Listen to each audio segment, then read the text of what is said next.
This video from CES 2017 is brought to you by FreshBooks, the #1 cloud-based accounting solution for freelancers. How long have I been asking this question? Why is it that we can have these super high pixel density display? Okay, so Apple's maybe not the best example with the iPhone 7, but these super high pixel density displays. I mean, this is a 2560 by 1440 display in my pocket, and for some reason, it never occurred to any genius to take a bunch of these and build like, you know, an 8K display the size of a PC. Well, we can stop asking that question because the geniuses at Dell have bestowed upon us the UP3218K. This, my friends, is the world's first 8K monitor that will be going to production sometime this year. It is a real product and it can be yours for a mere $5,000.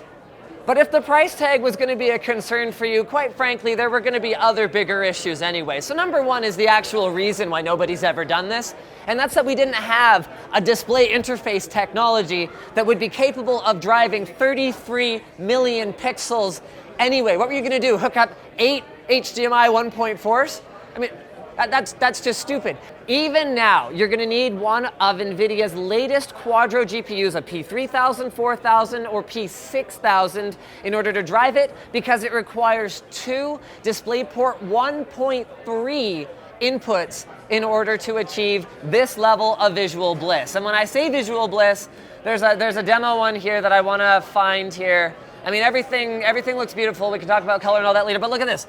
Look at all these clocks. I mean, how many clocks is this? It's like sort of 10, so it looks like probably about 60 by 40, so this would be around 2,400 clocks, 2,500 clocks, something like that. I mean, it's ridiculous. You can actually see the minute markings on them. But of course, getting back to the whole image quality thing, the UP in the product name stands for Ultra Sharp Premier, which means that it's not just about the quantity of pixels, but also the quality. So they've got full coverage of Adobe sRGB. They're saying at or near full coverage of Adobe RGB, as well as DCI P3, and also about 80% coverage of Rec 2020. It's a 10-bit panel, and the LUT is actually writable. So depending on what kind of a workflow you've got, maybe you've got a large team of people that are working on some kind of a special project, a film, whatever the case may be, you can actually program the monitors themselves for the kind of color space you want to use, and then you can move them around from workstation to workstation without worrying that anyone is looking at anything that is anything but perfect. Now, with that said, most people aren't going to need to do that because every single one comes pre-calibrated with a certificate from the factory. But let's say, for example, you work with print. You can calibrate every monitor in your shop to match perfectly your printer, your camera, and even the type of paper that you are printing on. And they've made the process easier with the X-Rite i1 Pro Colorimeter, which automatically fills in some of the fields that would normally need to be done manually to calibrate a display. So is this thing exciting? Absolutely. Is it completely out of reach for consumers for now? I mean, given we might not even get a GPU from NVIDIA or AMD with DP 1.3 on the consumer level this year? Absolutely. But that's not going to stop me from geeking out about it because it looks absolutely stunning.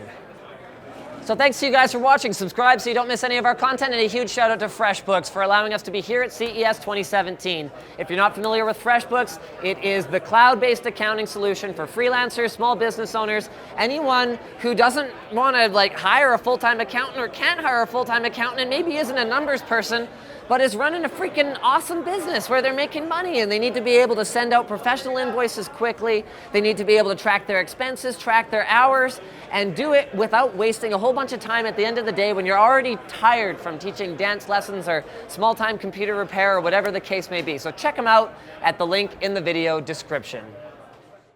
Fun tidbit for those of you who waited around till after the outro. If you were wondering about the line through the middle, not only is it not available yet, this is very pre-production, but don't worry, I showed the folks at Dell here, I got a fix for that.